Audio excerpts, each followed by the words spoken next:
மரபு ஸ்டோக்குங்கிற இந்த பறவைகளை தான் வேர்ல்ட் அக்லியஸ்ட் பேர்டுன்னு சொல்றாங்க. அதாவது ரொம்பவும் அழுக்கான நாத்த பிடிச்ச பறவைன்னு சொல்றாங்க. ஏன்னா இந்த பறவைகள் மேல எப்பவுமே ஒரு விதமான ஸ்மெல் அடிக்கும். இதோடைய தலையை பார்க்க சொட்ட விழுந்து புண்ணான தலை மாதிரியே தெரியும். இதுங்க இறந்து போய் கிடக்கிற விலங்குகளுடைய மாமிசத்தையே எலும்போடு அப்படியே சாப்பிடும். இதனாலதான் இந்த பறவைகளை நாத்தம் பிடிச்ச பறவைன்னு சொல்றாங்க. ஆனா இந்த எல்லா விஷயங்களையும் இந்த பறவைகள் சர்வைவல்காக தான் செய்யுதுங்க. இந்த பறவைகள் எல்லா விதமான சூழல்கள்லயும் உயிர் வாழுதுங்களாம். அதாவது இதுங்க உணவுக்காக சின்ன பூச்சிகள்ல இருந்து பெரிய விலங்குகள் வரைக்கும் சாப்பிடுது. பலூன் மாதிரி இருக்கிற இதோடைய பெரிய கழுத்தை வச்சு அதிக வெப்பமான பகுதிகளிலையும் இதோடைய உடல் வெப்பத்தை சீரா வச்சுக்குது. இதனால வெயில், மழை, உணவு கிடைக்காத வறட்சியான பகுதிகளையும் இந்த பறவைகள் ஈஸியா உயிர் வாழுதுங்களாம். காக் ஆஃப் தி ராக்னு சொல்ற இந்த பறவைகள் பிரேசில், கொலம்பியா பெருநாடுகள்ல உள்ள மலைக்காடுகள்ல தான் வாழுதுங்க. இதுல 2 வகையான பறவைகள் இருக்குது. பெண் பறவைகள் எல்லாம் ஆரஞ்சு நிறத்துல ரொம்பவே கலர்ஃபுல்லா இருக்கும். ஆனா ஆண் பறவைகள் கலர்ஃபுல்லா இல்லாம ரொம்பவே நார்மலா இருக்குங்க. இதுங்க மனிதர்கள் வரது தெரிஞ்சாலே காடுகளுக்குள்ள போய் ஒளிஞ்சுக்கும். இதனால இந்த பறவைகளை பாக்குறதே ரொம்பவே கஷ்டம். காடுகள்ல இந்த பறவைகள் பயங்கர சத்தமா கத்திக்கிட்டே இருக்குங்க.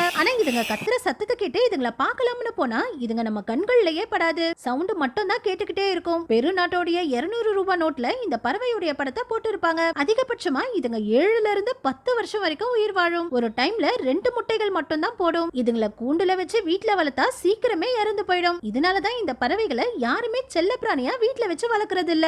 பஃபின்ங்கிற இந்த பறவைகள் ஐஸ்லாண்ட்ல இருக்கிற அஃப்னர் ஹோல்மிங்கிற தீவுல தான் அதிகமா வாழுதுங்க. இந்த பறவைகளை பாக்குறதுக்கு பெண்குயினுக்கு ரெக்க முளைச்ச மாதிரி செம்ம அழகா இருக்குங்க. இதுங்க முட்டையில இருந்து வெளியே வரும்போது இந்த மாதிரி கலர்ஃபுல்லா இருக்காதுங்க. இப்படி ஃபுல் பிளாக் கலர்ல தான் இருக்குங்க. வளர வளர தான் இதுங்க இப்படி கலர்ஃபுல்லா மாறும். இதோடைய ரெக்கைகள் சின்னதா இருந்தாலும் ஒரு நிமிஷத்துக்கு 400 முறை இதோடைய ரெக்கைகளை ஆட்டி சூப்பரா பறக்குங்க. ஆண் பறவை ஒரு நாளைக்கு 100 கிலோமீட்டருக்கு பறந்து பெண் பறவைக்காகவும் குஞ்சுகளுக்காகவும் உணவு தேடும். இதுங்க தண்ணி கடியிலையும் சூப்பரா நீந்துங்க. 200 மீட்டர் ஆழம் வரைக்கும் போய் மீன்களை பிடிக்கும். இதுங்க பிடிக்கிற மீன்களை தண்ணி கடியில நீந்த முடியாத மத்த பறவைகள் வந்து பிடிங்கிட்டு போயிடும். ஆனாலும் மறுபடியும் நீந்தி இதுங்க தன்னுடைய குஞ்சுகளுக்காக இரைய கொண்டு வந்து கொடுக்கும். இதோடைய சொண்டுகளை இப்படி தட்டி தட்டி தான் இதுங்களுடைய பாசத்தை வெளிப்படுத்தும். அதிகபட்சமா 25 வருஷம் வரைக்கும் உயிர் வாழ்ற இந்த பறவைகள் வருஷத்துக்கு ஒரு முறை ஒரே ஒரு முட்டை தான் போடுது. அமேசானியன் ராயல் ஃப்ளை கேச்சர்ங்கிற இந்த பறவைகளை பார்க்க ரொம்பவே அழகா இருக்குங்க. மயில் தோகையை விரிக்கிற மாதிரி இதுங்க தலையில இருக்கிற கொண்டையே இப்படி அழகா விரிக்குங்க. ஆண் பறவை பெண் பறவையை கவரத்துக்காக 300 டிகிரிக்கு தலையை ரொட்டேட் பண்ணி டான்ஸ் ஆடும். இதுங்க கத்துற சத்தமும் ரொம்பவே அழகா இருக்கும். அதிகபட்சமாவே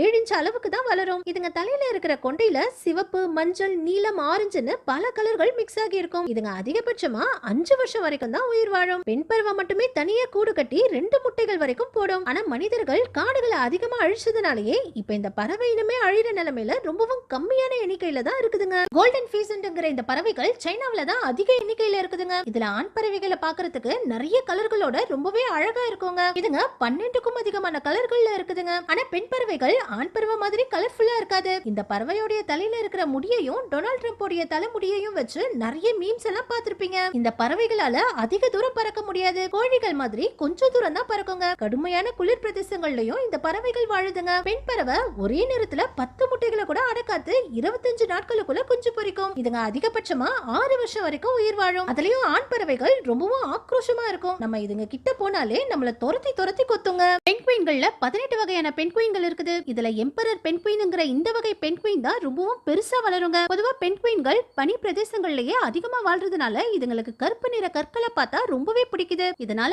ஆண் பெண்குயின் பெண் பெண்குயினை கவரத்துக்காக அழகான ஷேப்ல இருக்கிற கற்களை கொண்டு வந்து கிஃப்டா கொடுக்கும். பெண் பெண்குயின் முட்டையிடும் போது இதே கற்களை வச்சுதான் கூட்டையும் கட்டும். கூட்டை கட்டி முடிச்ச உடனே இது எங்களுடைய கூடுன்னு ஆண் பெண்குயினும் பெண் பெண்குயினும் சத்தமா கத்தி மத்த பெண்குயின்களுக்கு சொல்லும். அதுக்கப்புறம் இதோடைய கூட்டுக்கு மத்த பெண்குயின்கள் வந்தா அதுங்களை சண்டை போட்டு துரத்தி விட்டுரும். அண்டார்டிகால வாழ்ற பெண்குயின்கள் மட்டும் அதிக குளிர்னால கற்களை வச்சு கூட்ட கட்டாம இதுங்களுடைய முட்டைய ஆண் பெண்குயினும் பெண் பெண்குயினும் 42 நாட்கள் வரைக்கும் கால்கள்லயே வச்சு அடக்காத்து குஞ்சு பொரிக்கும். முட்டையில இருந்து குட்டி பெண்குயின் வெளியில வந்ததுக்கு அப்புறமும் குட்டியால குளிர தாங்க முடியாதுன்னு 3 மாசம் வரைக்கும் கால்லயே குட்டியை வச்சு ரொம்பவும் பாசத்தோட வளர்க்குங்க.